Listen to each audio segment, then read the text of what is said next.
सब लोग क्योंकि बाहर से तो उनको ऐसा लगता है कि इसको ज़्यादा पता है, ठीक है ना। तो आपकी कितनी तैयारी थी और आपके लिए कैसा है अमर सिंह चमकीला बनना? सत श्री अकाल जी सारे श्री अकाल जी। मेरे को लगता था कि मुझे चमकीले के बारे में बहुत पता है, ऐसा मेरा मानना था इनसे मिलने से पहले। अच्छा। इम्तियाज सर से मिलने से पहले मुझे लगता था कि मैं चमकीले को सबसे ज़्यादा जानता हूँ। हमें जब पता चला कि बॉलीवुड में फिल्म बन रही है चमकीला, तो हमने सोचा ये क्या बनाएंगे, मतलब हम बनाएंगे। हमने जोड़ी फिल्म भी बनाई एक, अच्छा, जिसके हमें राइट्स नहीं मिले तो हमने ऐसे एक फिक्शन बना दी।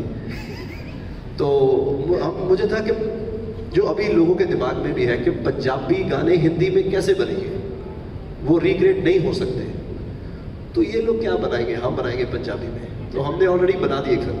अच्छा। और मुझे लगता था कि ये लोग नहीं बना पाएंगे।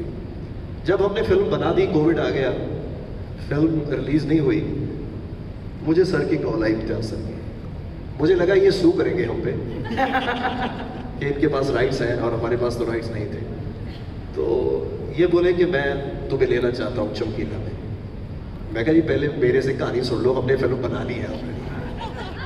अगर आपको लगता है फिर भी कि आप मेरे साथ बनाना चाहते हैं तो ज़रूर। तो जब मैंने इनका पर्सपेक्टिव सुना तो वो बिल्कुल अलग था। अच्छा। वो चमकीले की फिल्म थी और वो चमकीला जिसके बारे में शायद मैं भी नहीं जानता। क्या? मैंने चमकीले के गाने सुने हैं, ये बात सच है। मैं यहाँ एक बात बताना चाहूँगा कि यहाँ पे एक लिरिसिस्ट है, एक गाने वाले हैं, एक संगीत बनाने वाले लेजेंड है हमारे पास। चमकीला खुद लिखता था, खुद म्यूजिक उसकी धुन बनाता था, खुद गाता था और स्टेज पे खुद प्ले करता था तू भी। तो वो इतना बड़ा आर्टिस्ट था। वाकई वाह।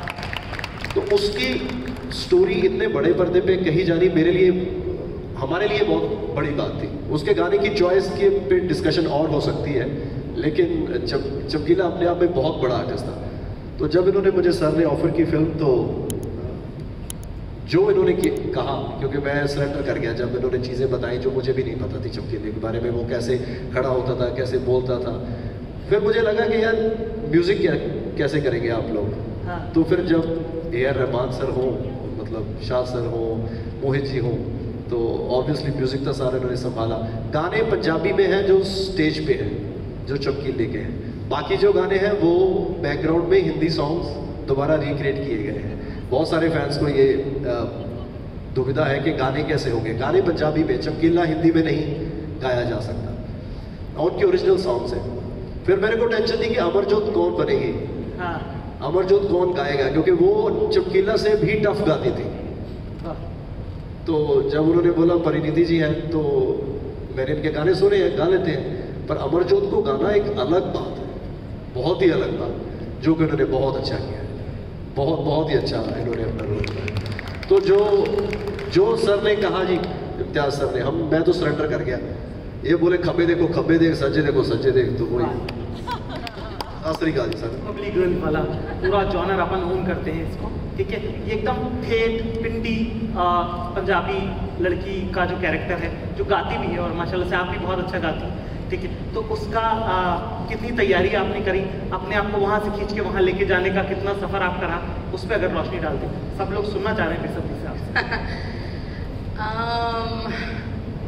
पता है, ये फिल्म शूट करने से पहले मैं सोचती थी कि मैं ठीक ठाक ही पंजाबी बोल लेती हूँ और मैं काम चलाओ गाना तो गा ही लेती हूँ।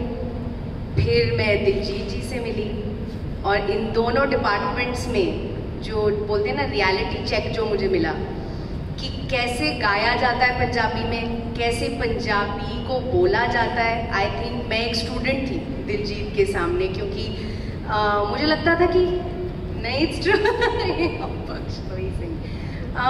बट जेन्युइनली वही था। जब मैंने ये फिल्म साइन की थी, मुझे जैसे बोलते हैं ना एक ड्रीम रोल, ये वाकई में एक ड्रीम रोल था।